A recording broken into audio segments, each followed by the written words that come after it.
اگر کسی مجبوری کی وجہ سے ویڈیو کال پر نکاح کیا جائے تو جائز ہے؟ بالکل جائز ہے، اگر غرر نہ ہو۔ غرر یہ ہے کہ یہ دھوکہ نہ ہو کہ ویڈیو کال پہ لڑکا اور لڑکی کوئی اور دکھائے جائیں اور نکاح کسی اور کے ساتھ کرا دیا جائے۔ ہاں، یہ سب سے بڑا مسئلہ ہے۔ ویڈیو کال سے کسی کو اختلاف نہیں ہے، سب کہتے ہیں جائز ہے۔ یعنی جس طرح مثلا میں آپ کو کہتا ہوں، جس طرح ہم اپنے کزنز کو جانتے ہیں، اگر کسی کا کزنز میں رشتہ ہوا ہے اور وہ باہر بھی ہیں تو وہ پہچانتے ہیں کہ یار یہ لڑکی وہی ہے، یہ لڑکا بھی وہی ہے، دونوں طرف رشتہ دار بیٹھے ہوئے ہیں، وہاں تو دھوکہ نہیں ہو سکتا۔ لیکن جہاں آپ جانتے ہی کوئی نہیں ہے، ایک دوسرے کو دیکھا بھی نہیں ہوا، پتہ ہی نہیں ہے، مطلب وہ اینڈ ٹائم کے اوپر آنٹی ساتھ بھیج دے آپ کے، ہاں نکاح لڑکی سے کروایا ہو تو پیج آنٹی دے، ہاں نکاح لڑکے سے ہوا تے نال جانے انکل آ جائے لڑکی نو لینڈ، پھر کے کرو گے؟ اس غرر اور دھوکے کو بچانے کے لیے کہا جاتا ہے کہ اس کو اوائڈ کریں۔ ادروائز اگر غرر نہیں ہے تو کریں، وہ تو ریئل ٹائم ڈیٹا آ رہا ہے نا ادھر سے ادھر، بالکل درست ہے۔ اور بلکہ اس کی بھی ضرورت نہیں ہے۔ دوسرے ملکوں میں جہاں آپ کا کوئی قریبی رشتہ دار ہے، آپ اسے وکیل بھی بنا سکتے ہیں۔ لڑکی کے پاس ڈائریکٹ جانا ضروری نہیں ہے، لڑکی کا اگر باپ بیٹھا ہے اور جا کے سگنیچر کروا کے لے آئے ہیں، دیٹس آل کافی ہے، وہ لڑکی کا وکیل بن کے آیا ہے، چاہے دوسرے ملک میں بھی جا کے وہ نکاح کروا دے۔ تو اس میں کوئی مسئلہ نہیں ہے کہ دھوکے کو اوائڈ کرنے کے لیے لوگ کہتے ہیں کہ ویڈیو کال سے اوائڈ کریں، ادروائز ویڈیو کے ساتھ کوئی لین دین، باقی سارا کام اسی طریقے سے ہی ہو رہا ہے نا میرے بھائی۔ اگلے زمانوں میں نکاح رجسٹر ہوتے تھے، زبانی کلامی ہوتا تھا نا، ایجاب و قبول گواہوں کی موجودگی میں، اب ریٹن میں ہوتا ہے۔ اب کوئی مجھے اگر آگے کہے کہ جی ریٹن میں نکاح کا ریکارڈ رکھنا کیا ضروری ہے، میں کہوں گا شرعی طور پہ تو ضروری نہیں ہے، لیکن اخلاقاً یہ ضروری ہے، ورنہ قانوناً اس کی کوئی حیثیت نہیں ہوگی۔ آج کل کے دور میں یہ ضروری ہے، لیکن مولویوں نے چھپ چھپا کے دوسری تیسری شادیاں کی ہوئی ہیں، وہ رجسٹر بھی نہیں کی ہوئی۔ ہاں کیونکہ وہ رجسٹر ہو جائیں گی تو مرنے کے بعد اس بیوہ کو بھی حصہ ملے گا۔ تو یہ نکاح ہے، ان کے نکاح اعلانیہ ہوتا ہے، زنا چھپ چھپا کے ہوتا ہے۔ مجھے بتائیں جب یہ مرد مر جائے گا اور اس کے مرنے کے بعد 2-3 جو عورتیں چھوڑ کے اور اس کے بچے چھوڑ کے جو یہ مرا ہے، ان کو وراثت میں حصہ نہیں ملنا؟ جب ان کے پاس ڈاکومنٹ ہی نہیں ہوگا کہ ہم ان کی بیوی ہیں، تو وہ قانون مجھے بتائیں لے سکتے ہیں جداد میں سے حصہ؟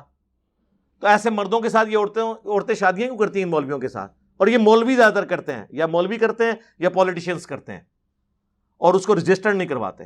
آج کے دور میں اگر کوئی رجسٹریشن نہیں کروا رہا نا نکاح کی میرے بھائی، ایسا نکاح بھی باطل ہے، کیونکہ وہ آپ کو غرر اور دھوکے پہ مبنی ہے، چاہے اسلامی شرطیں پوری ہیں۔ لیکن چونکہ یہ معاشرے کا ایک، اس زمانے میں اگر کوئی زبان دیتا تھا نا جناب، کافر کو بھی گردن کٹتی تھی۔ جناب غزوہ خندق میں کافروں نے بھی مسلمانوں کی طرف سے لڑتے ہوئے جان دی ہے، جنہوں نے مساک مدینہ حضور کے ساتھ کی ہوئی تھی، اتنی زبان کے پکے تھے وہ۔ نبی کو نبی نہیں مانتے تھے، لیکن کہتے تھے زبان دی ہے کہ اگر کل مدینے پہ حملہ ہوا تو ہم مدینے کی بات کریں گے، مرے ہیں وہ۔ عمر سیریز میں انہوں نے دکھایا ہے مرتے ہوئے ان کو۔ آج کل لوگوں کی زبان ہی نہیں ہے، ریٹن میں ریکارڈ ضروری ہے۔ علی بھائی کیا ڈاکومنٹس میں عمر کم لکھوانا گناہ ہے، اور کیا میں بعد میں عمر کم کروائی جا سکتی ہے؟ دیکھیں جی، اگر آپ نے کسی کو دھوکے کے طور پر یہ کام کیا ہے نا، بعض اوقات جس طرح سرکاری عمر کے لیے لمٹ ہوتی ہے 30 سال کی، آپ کی عمر تھی 32 سال، آپ نے شناختی کارڈ میں چینج کروا کے اسے 29 کروا لیا، پھر تو ظاہر ہے آپ نے کسی کا حق مارا ہے۔ ونس کسی کا آپ حق مار رہے ہوتے ہیں وہ گناہ تو ہوتا ہے۔ اگر ویسے کم لکھوائی ہوئی تھی کسی نے، اور یعنی وہ بعض اوقات اندازے سے پرانے زمانوں میں تو عمریں لکھی جاتی تھی نا، تو اس میں کوئی مسئلہ نہیں ہے، کوئی یہ گناہ والا کام نہیں ہے، ایک ڈاکومنٹ۔ لیکن یہ ہے کہ اس سے کسی کو دھوکہ دینا مقصود نہ ہو۔ کوئی شخص جو ہے وہ، بعض اوقات عورتیں جو ہے وہ، ان سے شادی بیاہ کے موقع پر جب رشتہ طے ہو رہا ہوتا ہے اس وقت وہ بتاتے ہیں جی 25 سال کی ہے، بعد پتہ چلتا ہے وہ 30 سال کی ہے، تو یہ دھوکہ نہ ہو۔ اور اگر ایسا ہو گیا ڈاکومنٹس کے اندر، تو آپ رشتے کے موقع پر یا نوکری کے موقع پر جس کے پاس آپ گئے ہیں اس کے سامنے یہ چیز ہائی لائٹ کرتے ہیں، اگر آپ سمجھتے ہیں ضروری کہ یہاں پہ کسی کا حق مر رہا ہے۔ لیکن آپ کی عمر تھی 29، آپ نے لکھائی 27، اور حد عمر تھی 30 سال نوکری کے لیے، تو آپ 30 کے اندر اندر ہی ہیں، تو آپ کسی کو بتانے کی بھی ضرورت نہیں ہے۔ تو چینج کروا سکتے ہیں تو کروائیں، لیکن وہ بڑا مشکل کام ہے، وہ اس کے لیے آپ کو دوبارہ یونین کونسل میں جانا پڑے گا، وہاں سے وہ برتھ سرٹیفکیٹ اگر اس زمانے میں آپ کے والدین نے جمع کروایا ہوا، آج کل تو چلیں یہ ریکارڈ مینٹین ہے، زیادہ تر تو بچوں کی پیدائش جو ہے وہ ہاسپٹلز میں ہو رہی ہوتی ہے، تو اس لیے وہ ریکارڈ مینٹین رہتا ہے، پرانے زمانے میں تو صرف امیر لوگوں کے بچے ہی ہاسپٹلس میں ہوتے تھے، غریب تو بیچارے وہ دائیوں سے کام چلا رہے ہوتے تھے. اللہ کا شکر ہے اب تھوڑی سی وسعت آئی ہے، تھوڑا لوگوں کو شعور آیا ہے، اور یہ پازیٹیو چیز ہے. میں آپ کو بتاؤں، پہلے یعنی 50% تو چلیں زیادہ غلوب ہو جائے گا، 30 to 40% عورتیں ڈلیوری کے دوران شہید ہو جاتی تھی. ہاں یہ حدیث ہے سنن نسائی میں، جو 7 لوگ شہید ہیں نا، ان میں سے ایک وہ بھی ہے جو ڈلیوری کے دوران فوت ہو جائے. بخاری مسلم میں تو 5 آئے ہیں نا، طاعون کے مرض میں مرنے والا، اللہ کی راہ میں مرنے والا، آگ میں جل کے مرنے والا، پانی میں ڈوب کے مرنے والا، پیٹ درد سے مرنے والا، اس طریقے سے دیوار کے نیچے دب کے مرنے والا. سنن نسائی میں یہ بھی الفاظ ہیں کہ جو ڈلیوری کے دوران عورت مر جائے. لیکن اب دیکھیں یہ ڈیتھ ریٹس شہروں میں تو کافی کنٹرول ہو گیا ہے، کیونکہ لوگوں میں اویئرنیس آ گئی ہے، لوگ ریگولر وزٹس کرتے ہیں لیڈی ڈاکٹرز کے، اور کرنے چاہیے. اور کاموں میں پیسے ضائع نہ کریں آپ فاسٹ فوڈ کھانے میں، لیکن وائف کی صحت کے لیے اور یہ ساری چیزیں، جبکہ آج کل ہماری خوراکیں بھی اتنی خالص نہیں ہیں، اور ہمیں جو ہے وہ پرانی بوڑھیوں کی وہ نصیحتیں بھی اویلیبل نہیں ہیں. اگلے زمانوں میں تو آپ دیکھیں عورتیں کتنا خوراک کا اہتمام کرتی تھیں بچیوں کی، کہ ظاہر ہے کہ ایک پورا جسم ہل جاتا ہے اس پوری ایکٹیویٹی کے بعد. اب لوگ نہیں کرتے، اس لیے آپ دیکھتے ہیں کہ پھر کچھ عرصے بعد عورتیں پھر شادی کے بعد بیمار ہو جاتی ہیں، پھر مرتے دم تک بیمار ہی رہتی ہیں. ہاں کوئی نہ کوئی بیماری لگی رہتی ہے. علی بھائی میرا سوال یہ ہے کہ میرے انکل نے چند دن کی بچی کو گود لیا، اس کی ولدیت میں اپنا نام لکھوا دیا. غلط کیا جی میرے بھائی.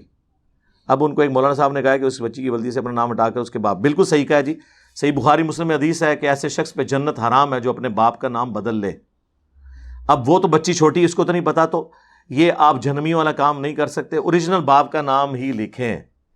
اور اگر بچی وہ آپ کی محرم نہیں ہے تو پھر اپنی وائف کو وہ ٹیکا لگوائیں جس سے دودھ اترے، اور وہ 2 سال کی عمر کے اندر اندر وہ بچی دودھ پی لے، کم از کم 5 دفعہ، جو صحیح مسلم میں ہے، تو پھر وہ رضائی اس کی بیٹی بن جائے گی.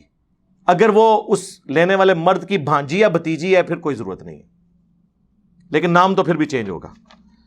سوال یہ ہے کہ رشوت لینے والا اور دینے والا دونوں جہنم کی آگ میں ہیں، مگر پاکستان میں اکثر جگہوں پر اپنا جائز کام، اس پہ میں کئی دفعہ بول چکا ہوں، جائز کام کے لیے آپ رشوت دے سکتے ہیں اگر وہ آپ کی بنیادی ضرورت ہے.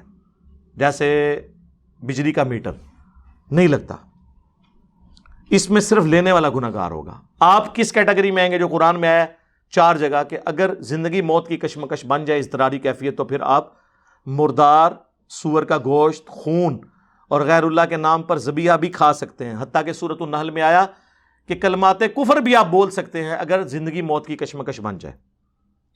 تو آج کل کی بیسک نیڈز میں بجلی شامل ہے، اس کو آپ نکال نہیں سکتے. آپ یہ نہیں کہہ سکتے کہ جی فلانے گراج تے بجلی کوئی نہیں ہے. سرکار وہ گراواں دا مسئلہ الگ ہے، ہماری یہ بنیادی ضرورت ہے.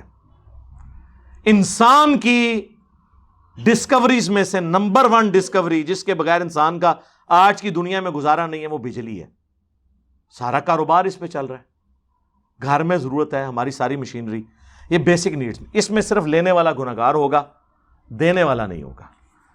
البتہ آپ نے رشوت کسی ناجائز کام کے لیے دی، کسی کا حق مار کے آپ نے نوکری لینے کی کوشش کی. ایک یہ ہے کہ آپ میرٹ پہ آگے، آپ کو نوکری صرف اس لیے نہیں مل رہی کہ آپ رشوت نہیں دے رہے، آپ سے نچلے والے کو وہ رشوت لے کر نوکری دے دیں گے، پھر آپ دے دیں. اس کی غلطی کا وبال اس پہ ہوگا.